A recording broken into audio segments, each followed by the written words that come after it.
I pulled up the gravel driveway with my windows down, trying to catch any breeze that might cut through the thick July air. The farm looked exactly like Walter Wheeler had described over the phone. Nothing fancy, just a white farmhouse with green shutters and a red barn that probably looked better 20 years ago. A few dozen cattle dotted the pasture, and I could see sheep huddled under the only tree that offered any real shade. My car door creaked when I got out, which made me wince. Everything I owned seemed to be falling apart at the same time. The beat-up Honda, my sneakers with the sole starting to separate, even my State University t-shirt had a small hole near the left shoulder that I kept meaning to sew up. But 3 months of work here would change all that. 3 months, and I'd have enough to cover my family's medical bills and maybe even stay in school. "You must be Stephen." Walter Wheeler appeared around the corner of the house, wiping his hands on a faded towel. He was exactly what I'd expected from his voice. Weathered skin, work clothes that had seen better days, and the kind of confident stride that came from a lifetime of physical labor. Good timing. Just finished feeding the cattle. "Yes, sir. Thank you again for giving me this opportunity." I grabbed my duffel bag from the back seat and extended my hand. His grip was firm, calloused, but not trying to prove anything. "None of that sir business. Walter's fine." He looked me over without being obvious about it. "You're bigger than I thought from talking to your professor. That'll help with the heavier work around here." A woman appeared on the front porch, arms crossed, watching us with the kind of attention my mother gave to strangers in our neighborhood. She had to be Brenda Wheeler. Even from 30 feet away, I could tell she was evaluating whether I looked trustworthy enough to sleep under their roof. "Come on, I'll show you around before it gets too hot." Walter started walking toward the barn. "Nothing too complicated here. We keep things simple, which works better for everyone." The tour took maybe 20 minutes. Cattle here, sheep there, equipment shed with a tractor that looked older than my father. Walter explained the feeding schedules and pasture rotation like I actually knew what he was talking about, which I mostly didn't. I'd worked construction and retail, but farming was new territory. Still, I nodded and asked what I hoped were intelligent questions about hay storage and fence repair. The barn was bigger than it looked from outside, with a loft that Walter said I shouldn't bother climbing unless absolutely necessary. "Old ladder's not as stable as it used to be," he explained, though when I glanced up the rungs looked solid enough. But then again, what did I know about 70-year-old barn ladders? "Workdays start at 6, Walter was saying as we headed back toward the house. "Breakfast at 7. Brenda's a good cook, so don't worry about going hungry. Lunch around noon, then we work until dinner. Nothing too strenuous, mostly maintenance, fence mending, making sure the animals have what they need." It sounded almost too easy, which should have been my first warning. But I was too busy calculating hourly wages and thinking about my parents' relieved faces when I handed over enough money to keep the lights on for another few months. Brenda Wheeler met us at the porch steps. Up close, she looked like every farm wife I'd ever seen in movies. Graying hair, sensible clothes, hands that had spent decades cooking and cleaning. But her eyes stayed on me longer than felt comfortable. "This is Stephen," Walter said. "Stephen, my wife, Brenda. Pleased to meet you, Mrs. Wheeler." I tried my most respectful smile, the one that usually worked on professors and employers. "We'll see how pleased you are after a few weeks of real work." But she was almost smiling when she said it, so I figured that was her version of a joke. "Come inside. I've got some things to go over with you." The kitchen was exactly what I'd expected. Old but clean, with the kind of massive stove that could feed a dozen people if necessary. Brenda gestured for me to sit at a worn wooden table while she disappeared into what looked like a pantry. Walter excused himself to check on something outside, leaving me alone with the sound of a clock ticking somewhere and the distant lowing of cattle. "Here we go." Brenda returned with a sheet of paper covered in neat handwriting. She placed it in front of me like a legal document. "House rules. Nothing complicated, but important." I picked up the paper, expecting the usual stuff about cleaning up after myself and not using too much hot water. Instead, I found 5 rules that made absolutely no sense. 1. Stay inside the house between 9 p.m. and 6 a.m. No exceptions. 2. Do not enter the barn after sunset for any reason. 3. If you hear crying or other unusual sounds at night, remain in your room. 4. Do not investigate any lights or movement you might see outside after dark. 5. If anyone asks about your work here, tell them you help with general farm maintenance only. I read through the list twice, waiting for the punchline. When I looked up, Brenda was watching me with an expression I couldn't read. Are you serious? I tried to keep my voice light, like maybe we were sharing some kind of rural humor I didn't understand yet. Completely serious. There wasn't even a hint of amusement in her tone. Previous workers who followed these rules had no problems. The ones who didn't. She let the sentence hang there. What happened to the ones who didn't? They quit, usually in the middle of the night, without collecting their final pay. Brenda took the paper back and placed it on the refrigerator with a magnet shaped like a cow. Walter mentioned that workers sometimes leave without notice. This is why. I stared at the rules list, trying to process what I'd just heard. Crying sounds, lights, and movement. What kind of farm was this? Mrs. Wheeler, I appreciate the job, but this seems... I paused, searching for diplomatic words. These rules seem unusual. Rural life is different from what you're used to, I'm sure. She opened the refrigerator and started pulling out ingredients for what looked like dinner preparation. City boys often have trouble adjusting to the sounds and rhythms of farm life. These guidelines help prevent misunderstandings. Misunderstandings, right. Because apparently farms came with mysterious crying sounds that shouldn't be investigated. But then I thought about the alternative. Calling my parents to tell them I'd walked away from steady work because the farm owners had given me a weird list of rules. Thought about watching my father's face when I explained that I'd chosen pride over practical help with their mounting medical bills.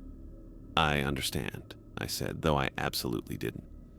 I'll follow the rules. Good. Brenda's entire demeanor shifted, becoming warmer and more welcoming.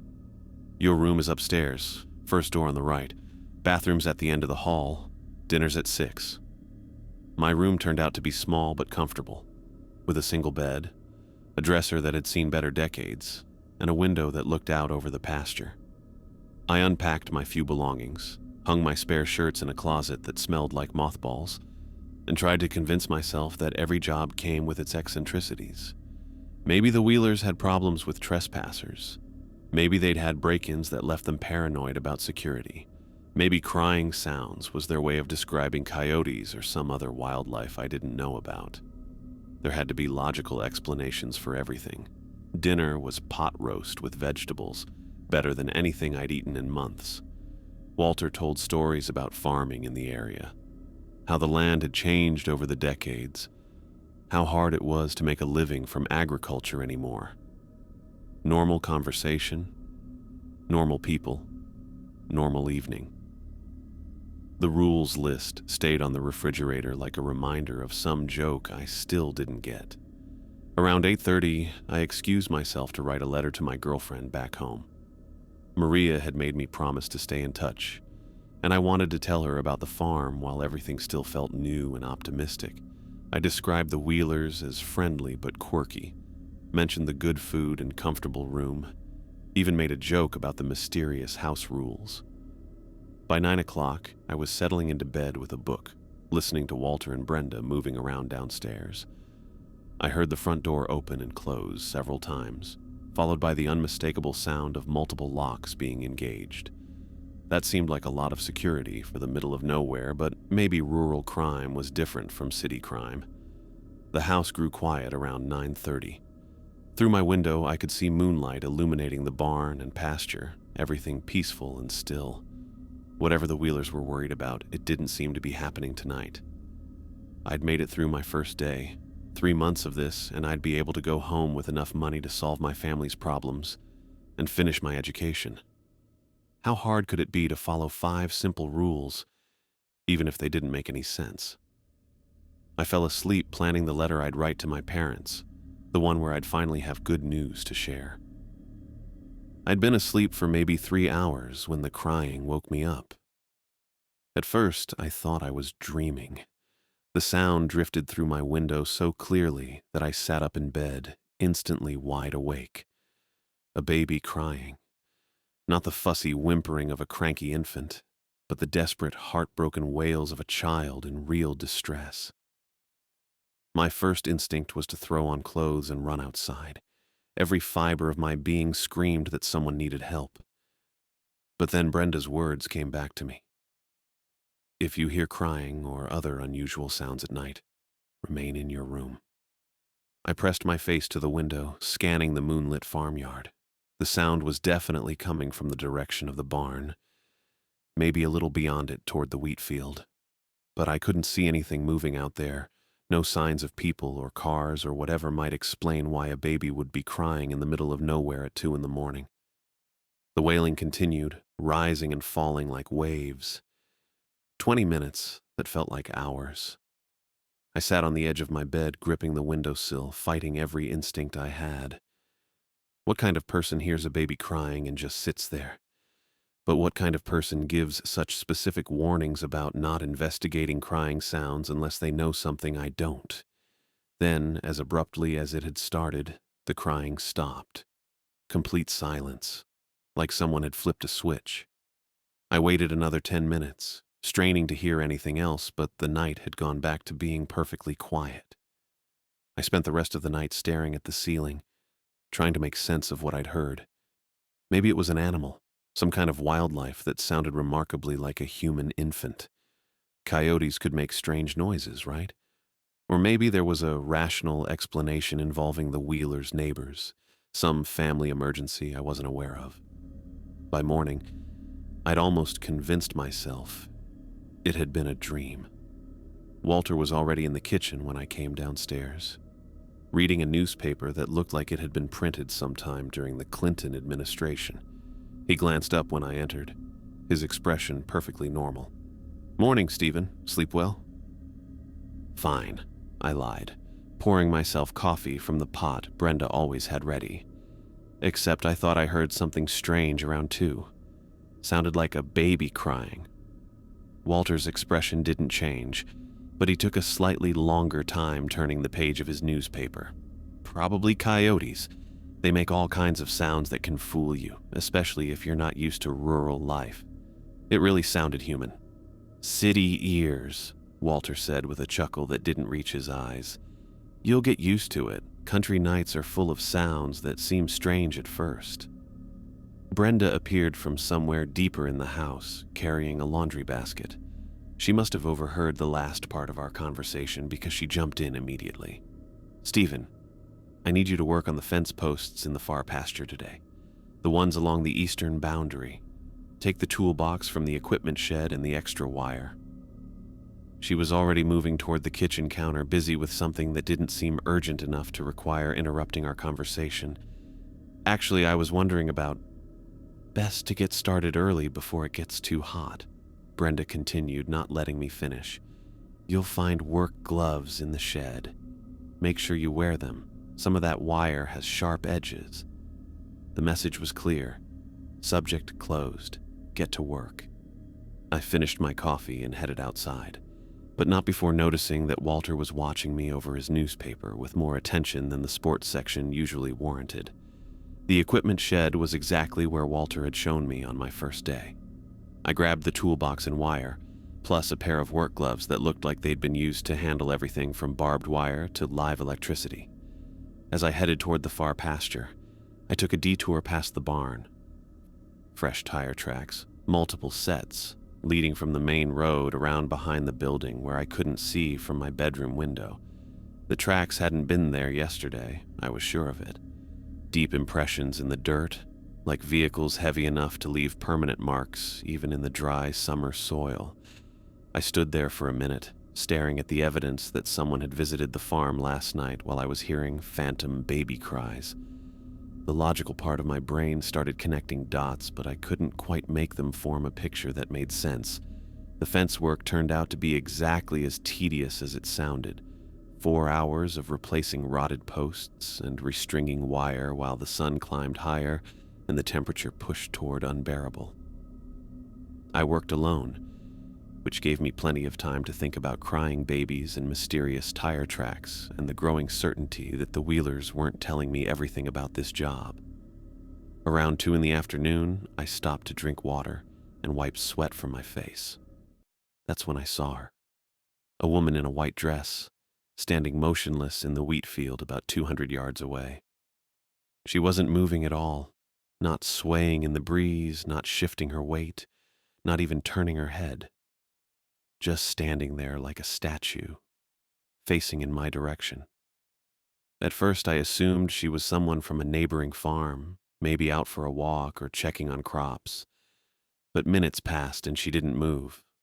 I kept working, glancing up every few minutes, and she remained in exactly the same position, same posture, same stillness, like someone had paused a movie. The longer I watched, the more wrong it felt. People don't stand that still, especially not in the middle of a wheat field in 90-degree heat. I tried waving, in case she was trying to get my attention, but got no response. She was too far away to make out details of her face, but something about her complete immobility made my skin crawl. I spent the next hour stealing glances while I worked. She never moved, not once. Even mannequins in store windows looked more alive because at least they were positioned naturally. This woman stood like she was frozen mid-step, caught in some moment I couldn't understand. When I bent down to pick up the wire cutters, I kept my eyes on her. When I stood up 10 seconds later, she was gone. Not walking away, not disappearing behind trees or buildings, just gone. Like she'd never been there at all. I scanned the entire field, looking for any sign of movement or a white dress heading toward the road. Nothing. The wheat swayed gently in the afternoon breeze, completely empty of human presence. I finished the fence work in record time and headed back to the house, my mind racing. Mysterious crying sounds, fresh tire tracks, and now women who appeared and disappeared like magic tricks. Either I was losing my grip on reality, or the Wheelers' warnings about strange incidents were more literal than I'd realized. That evening, over Brenda's excellent chicken and dumplings, I tried one more time to get answers. I saw someone in the wheat field today. A woman in a white dress. She was there for over an hour, then just vanished.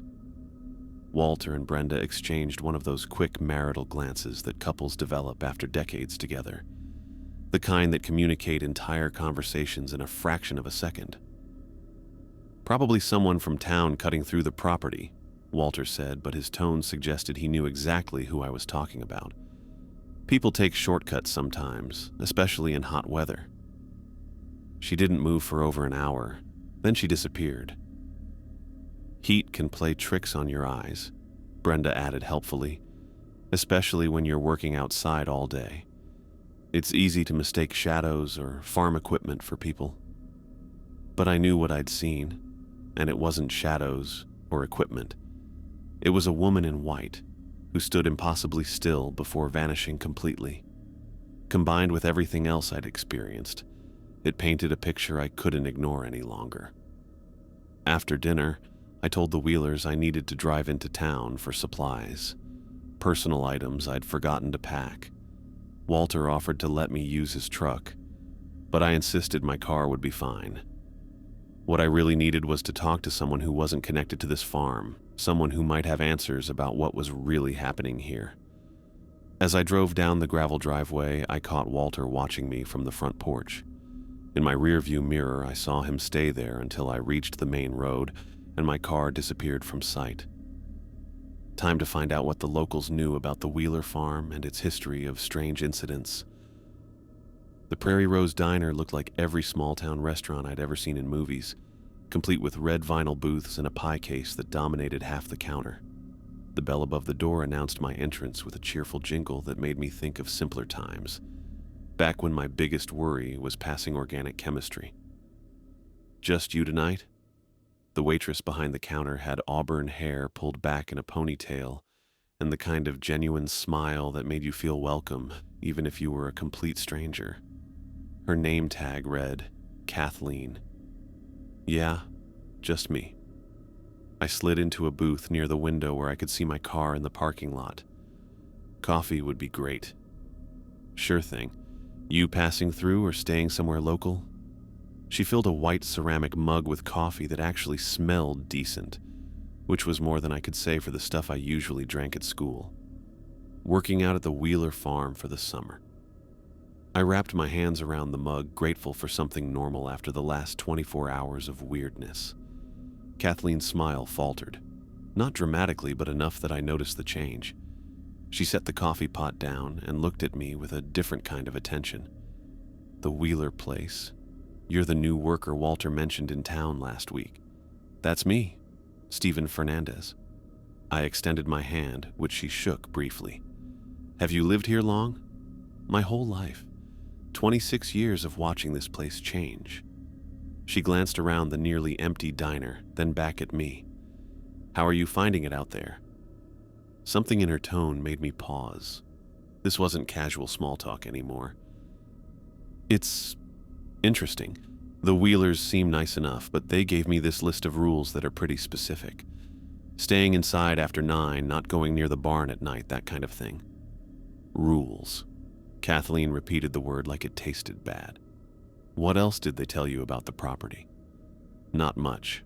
Just general farm stuff." "Why?" Before she could answer, the bell over the door chimed again. A man in his 50s entered, wearing work clothes and a baseball cap that advertised some local feed store. He looked like he'd spent his entire life working outdoors. "Evening, Ty?" Kathleen called out. "Your usual?" "Please." He sat down 2 stools over from my booth, but I could tell he was listening to our conversation. "You're the new kid working for Walter Wheeler." It wasn't a question. News traveled fast in small towns. "Stephen Fernandez." I turned in my seat to face him properly. "You know the Wheelers well?" "Ty Bowen. I live on the property next to theirs." He accepted a cup of coffee from Kathleen and studied me over the rim. "Known that land my whole life. Grew up there, actually." "Ty," Kathleen said quietly, and something passed between them. Some kind of warning or agreement I couldn't read. "What?" I looked from one to the other. "Is there something I should know about the farm?" Ty set down his coffee and rotated his stool to face me directly. "You meet the previous worker, Cole Coleman?" "Walter mentioned him, but no. Said he left suddenly." "That's one way to put it." Ty exchanged another look with Kathleen. "Kid lasted 2 weeks, then showed up in town around midnight, white as a sheet, throwing his stuff in his car. Wouldn't talk to anybody about what happened." "Wouldn't talk, or couldn't talk," Kathleen added, refilling my coffee without being asked. "What do you mean?" "Cole claimed the place was haunted," Ty said. "Kept saying he'd seen things, heard things that weren't natural. Most folks figured he was just spooked by rural life, you know? City kid not used to country sounds." But the way he said it suggested he didn't believe that explanation. "What kind of things?" I asked. Ty was quiet for a long moment, staring into his coffee like it might have answers. "You ever hear the story about that land? About why it took so long to become a working farm?" "No." "Place has history. Bad history." He glanced at Kathleen, who nodded slightly. "Woman named Jasmine Baker lived there decades ago, before it was farmland. Had a little house where the wheat field is now. Raised a baby on her own." I leaned forward, interested despite myself. "What happened to her?" "Lost the child. Sickness, most likely, though nobody really knows for sure. Story goes that losing that baby broke something in her mind. Started seeing things, hearing voices, talking about how the child was calling to her from the well. The well? Old stone well, still there somewhere behind the barn. Anyway, Jasmine became convinced that if she joined her baby, they'd be together again. Peaceful, you know. So one night she took herself down to that well. A chill ran through me that had nothing to do with the air conditioning. She killed herself? Her body was never found, but the baby's was, at the bottom of the well. Ty's voice had dropped to barely above a whisper. Only problem was that child had been dead and buried for weeks before Jasmine went missing. Kathleen shivered. Ty? He asked. Ty said simply. Point is, every family that's tried to farm that land since has had problems. Strange sounds, things moving around at night, people seeing things that shouldn't be there. Most don't last more than a few years before they give up and sell. But the Wheelers have been there for 5 years, Kathleen said. Longer than anyone else in recent memory. I thought about the woman in white I'd seen standing motionless in the wheat field, about the crying sounds that had kept me awake, about Walter and Brenda's detailed rules designed to keep me away from certain areas after dark. This Cole guy, I said. What exactly did he see? Ty and Kathleen looked at each other again, and I was getting tired of being left out of their silent conversations. Nobody knows, Kathleen said finally. He wouldn't say. Just kept repeating that the rules weren't suggestions, they were warnings. Said anyone who ignored them would understand why pretty quickly. Did he ignore them? Must have, Ty said. Kid was curious, asked a lot of questions around town before he started working out there. Same kind of questions you're asking now. The implication was clear. Curiosity had gotten Cole Coleman into whatever trouble sent him fleeing in the middle of the night. Look, Kathleen said, leaning against my booth with her arms crossed. I don't know you, but you seem like a decent kid trying to earn honest money. My advice? Follow those rules exactly like the Wheelers told you. Don't go investigating strange sounds or lights or anything else you might see out there.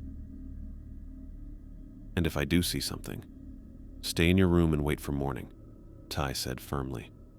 Whatever's happening on that land, it's not something you want to get involved with.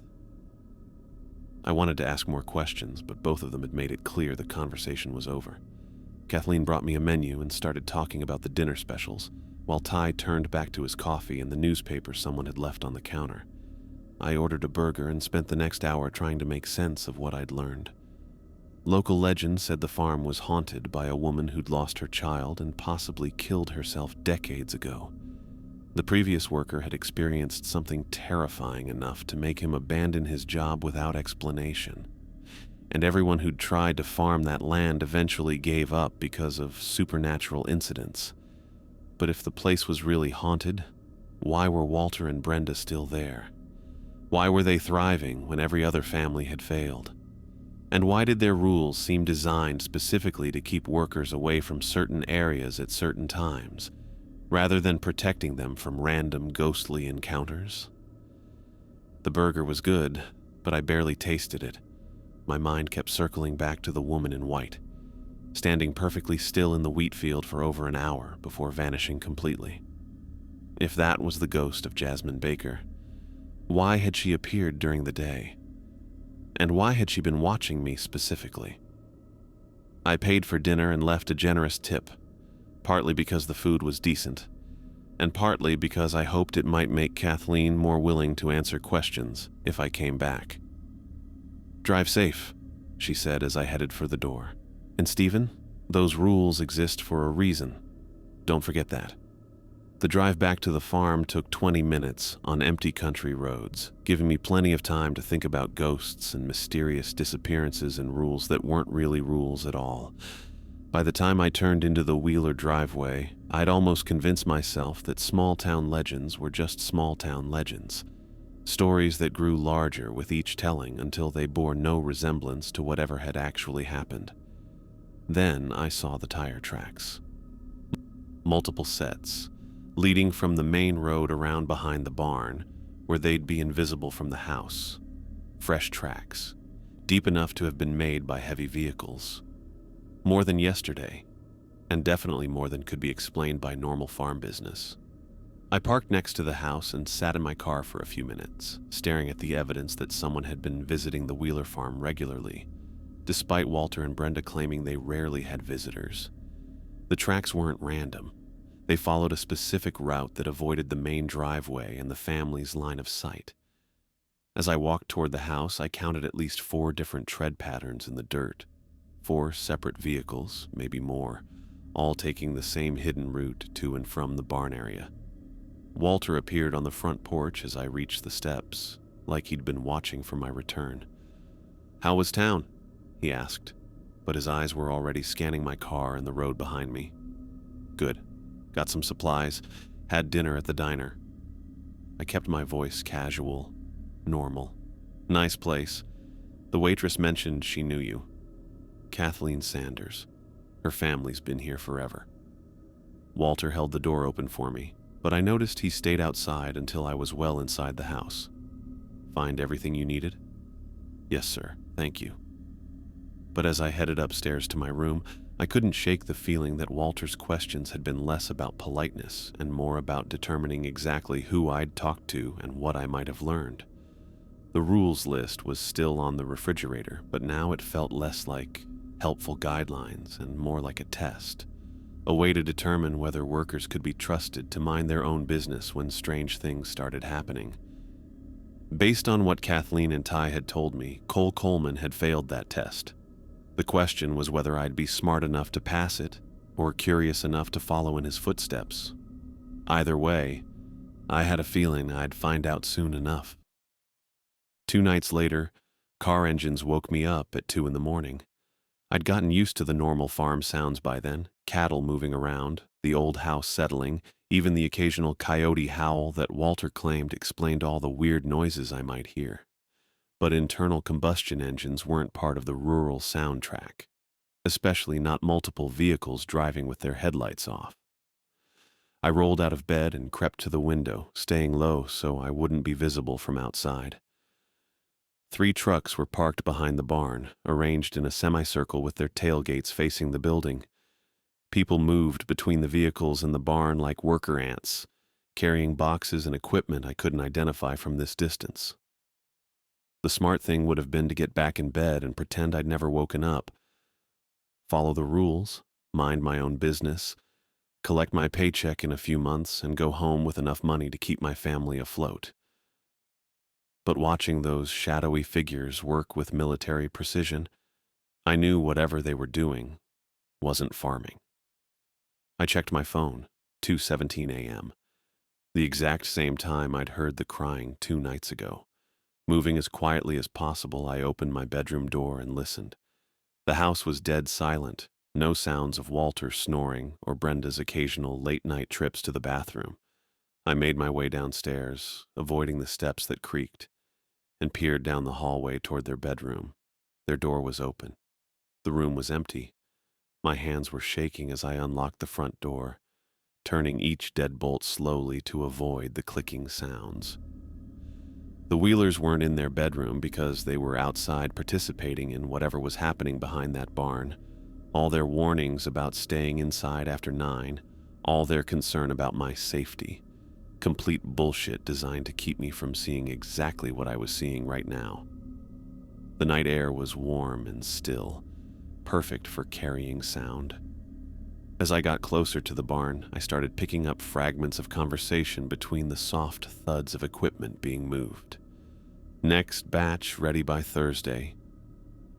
Tell him the payment better be on time this round. Keep it quiet until the kid's gone.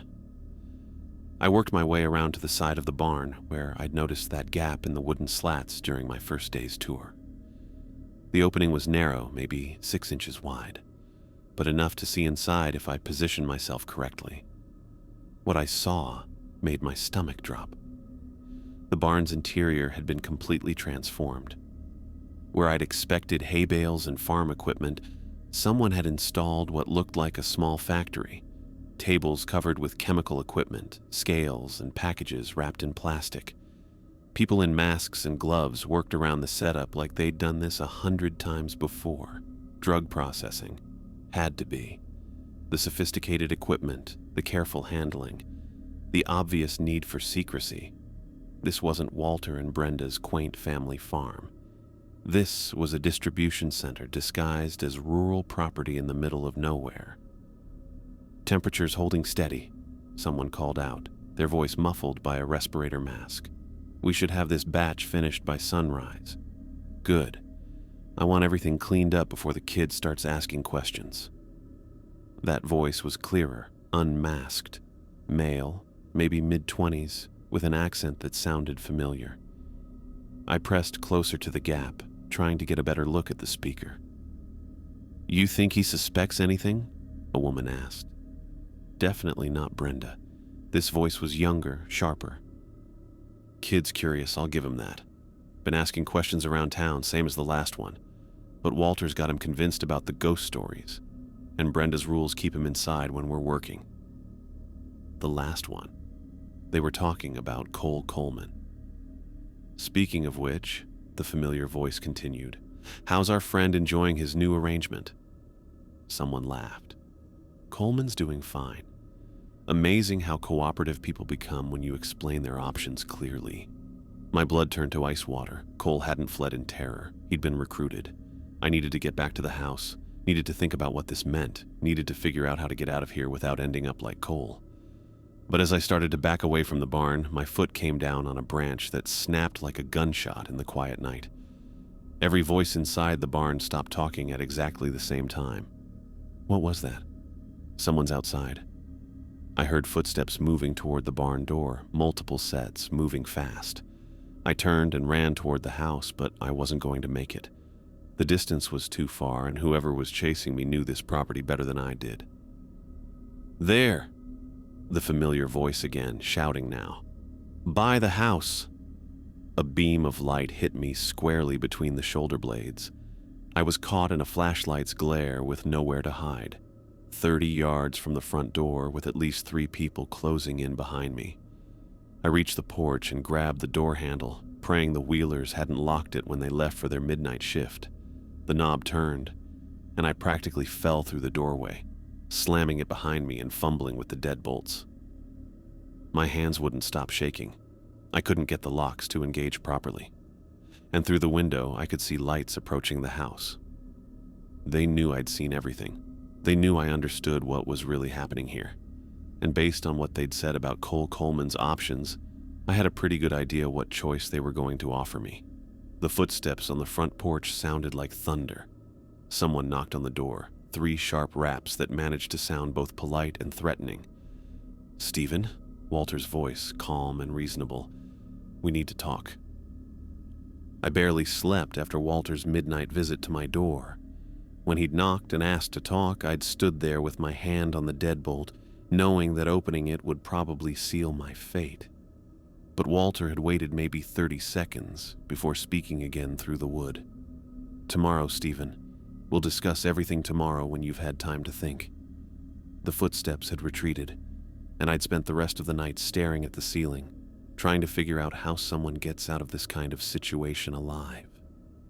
Now, sitting at the breakfast table with scrambled eggs I couldn't taste, I watched Walter read his newspaper like nothing had happened. Brenda hummed while she cleaned dishes, the picture of domestic normalcy, except for the way her eyes tracked my every movement. "Sleep well?" she asked, not turning around from the sink. "Fine, thank you." My voice came out steadier than I'd expected. "Good. Sometimes it takes city boys a while to adjust to country nights." She dried her hands on a dish towel and faced me directly. "All those strange sounds can keep a person awake if they're not used to them." The word sounds carried weight that had nothing to do with coyotes or farm animals. This was her way of asking what I'd heard, what I'd seen, what I thought I knew. "I'm getting used to it," I said, meeting her stare. "Learning to sleep through anything." Walter turned a page of his newspaper. "That's good. Sleep's important for a young man, keeps the mind clear, helps with decision-making." Another loaded statement. They were telling me to think carefully about my next move, to consider the consequences of whatever choice I made. I finished my eggs and stood up. "What's on the schedule for today?" "Fence work," Brenda said immediately. "Eastern pasture again. Some posts came loose in yesterday's wind." There hadn't been any wind yesterday. She wanted me far from the house and barn, probably while they figured out what to do with me. I'll grab the tools from the shed. Already got them ready for you, Walter said without looking up. Left them by the gate to save you time. They'd been awake early, making plans. The tools being ready meant they'd discussed my morning routine, probably along with everything else about my situation.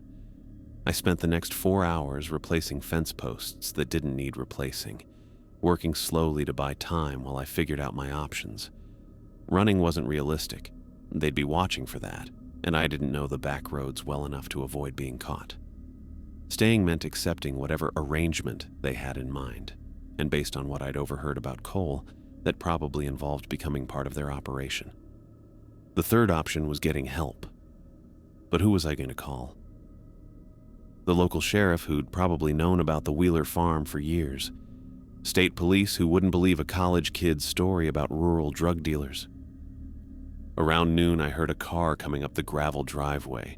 From my position by the fence line, I could see Kathleen's blue sedan pulling up to the house. My heart started racing. Last night, after Walter had retreated from my door, I'd called the diner from the kitchen phone, praying Kathleen would answer, even though they were closed. Prairie Rose, this is Kathleen. It's Stephen, from the Wheeler farm. I need help. Are you hurt? Not yet, but I found out what's really happening here, and I don't think they're going to let me just walk away. Silence for maybe 10 seconds. Then, what do you need? A way out that doesn't look like running. Tomorrow around lunchtime, can you come by and ask to speak with Brenda about catering something? I'll slip you my car keys, and you can call the police after you leave. Stephen, please, I don't have anyone else. Another pause. Okay, but if this goes wrong, it won't. Just give me 1 hour after you leave before you make the call. Now, watching her walk up to the front porch, I hoped like hell I'd been right about trusting her. Brenda answered the door, and even from a distance I could see her surprise at having an unexpected visitor. They talked for a few minutes before Brenda gestured for Kathleen to come inside. I abandoned the fence work and headed toward the house, moving casually like I was just taking a lunch break. Through the kitchen window, I could see Kathleen sitting at the same table where I'd first read the house rules, talking animatedly while Brenda poured coffee. I entered through the back door, making enough noise to announce myself. "Oh, Stephen!" Kathleen turned with a smile that looked completely natural. "I was just telling Brenda about the church social we're planning next month. We're looking for someone to help with the cooking." "That sounds nice," I said, washing my hands at the sink, while Kathleen continued her story about menu planning and guest counts. She was good at this. Her whole demeanor suggested someone making friendly conversation with neighbors, nothing urgent or suspicious about her visit. That's when she knocked over her coffee mug. "Oh no!" Kathleen jumped up as coffee spread across the table and dripped onto the floor. "I'm so clumsy!" "Don't worry about it," Brenda said, grabbing dish towels from the counter. In the confusion of cleaning up the spill, I slipped my car keys into Kathleen's purse and whispered, 1 hour. She gave an almost imperceptible nod and continued apologizing for the mess while helping Brenda wipe down the table. "I should probably get going," Kathleen said after everything was cleaned up. "Thanks for considering the catering job, Brenda. I'll call you next week with more details." "Of course, dear. Drive safely." I watched from the window as Kathleen got in her car and drove away, my keys and my escape plan with her. Now I just had to survive the next hour. Walter appeared in the kitchen doorway as Brenda put the coffee-stained dish towels in the sink. "What did she want?" he asked. "Church social. Looking for a caterer." Brenda's tone suggested the conversation was over, but Walter kept staring at me. "Seems like a lot of folks have been taking interest in you, Stephen. Questions around town, visits from neighbors. People don't usually pay this much attention to temporary farm workers." "I guess I'm just naturally friendly," I said. Walter almost smiled.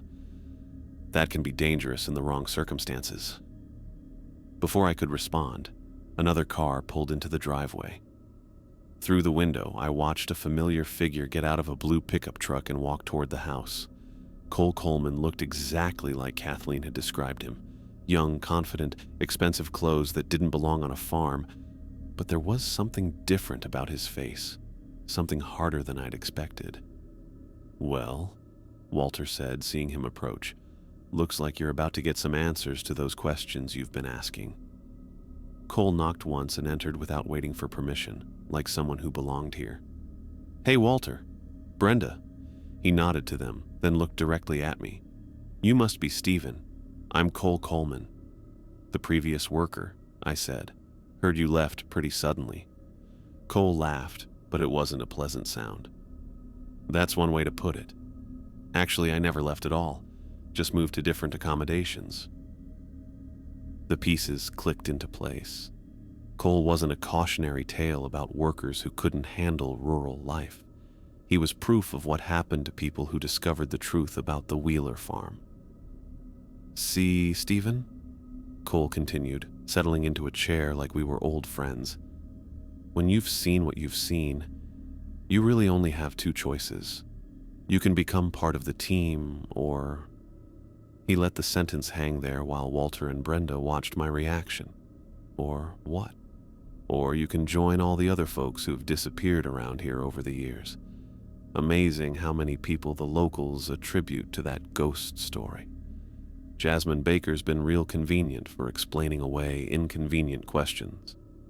My mouth went dry. "You mean she isn't real?" "Oh, she's real enough. Died decades ago, just like they say.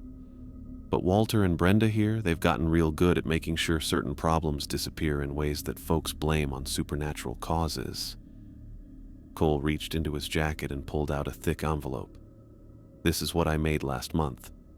More money than I'd see in 2 years of regular work, all for keeping my mouth shut and occasionally helping with recruitment." He tossed the envelope on the table where I could see the bills inside. More cash than I'd ever seen at one time. "Think about it, Stephen. Your family needs money, right? Medical bills, tuition, all that stress about making ends meet. This solves all of that and more." "What if I say no?" Cole's expression grew serious. "Then you become another cautionary tale. Another worker who couldn't handle the isolation and the strange sounds. Another person who wandered too close to that old well behind the barn. The well where they'd supposedly found Jasmine Baker's baby all those years ago. The perfect place to dispose of someone who knew too much." In the distance, I heard sirens. Walter's head snapped up, and Brenda moved to the window. Cole froze halfway through, reaching for the envelope. "That better not be what I think it is," Walter said, looking directly at me. The sirens were getting closer, definitely heading in our direction. I tried to keep my face neutral, but Walter was already moving toward the gun cabinet in the corner. "You stupid kid," he said, pulling out a hunting rifle. "You have no idea what you've done." "Run," Cole said quietly. "Right now, while you can." I didn't wait to see if he was trying to help me or trap me. I bolted for the back door and heard the rifle's safety click off behind me. The driveway had never looked so long, but I could see my Honda waiting at the main road with Kathleen behind the wheel. Police cars were approaching from both directions, their lights flashing against the afternoon sky. "Stephen!" Walter's voice carried across the yard, but I didn't look back. I reached the road just as the first police car turned into the driveway. Kathleen had the passenger door open and the engine running. "Go!" I shouted, throwing myself into the seat. She floored it, and we sped away from the Wheeler farm as more police vehicles converged behind us. In the rearview mirror, I watched Walter emerge from the house with his rifle, but he was too late. "You okay?" Kathleen asked, her knuckles white on the steering wheel. I thought about Cole's envelope full of cash, about the choice between easy money and moral compromise, about how close I'd come to disappearing like all the others who'd learned too much about the Wheeler farm's real business. "Yeah," I said, finally understanding why those rules had been so important to follow. "I'm okay." But as we drove toward town and safety, I knew I'd never be quite the same. Some lessons about the world's hidden darkness couldn't be unlearned, and some choices once made changed everything about who you were and who you could become. At least I'd chosen right.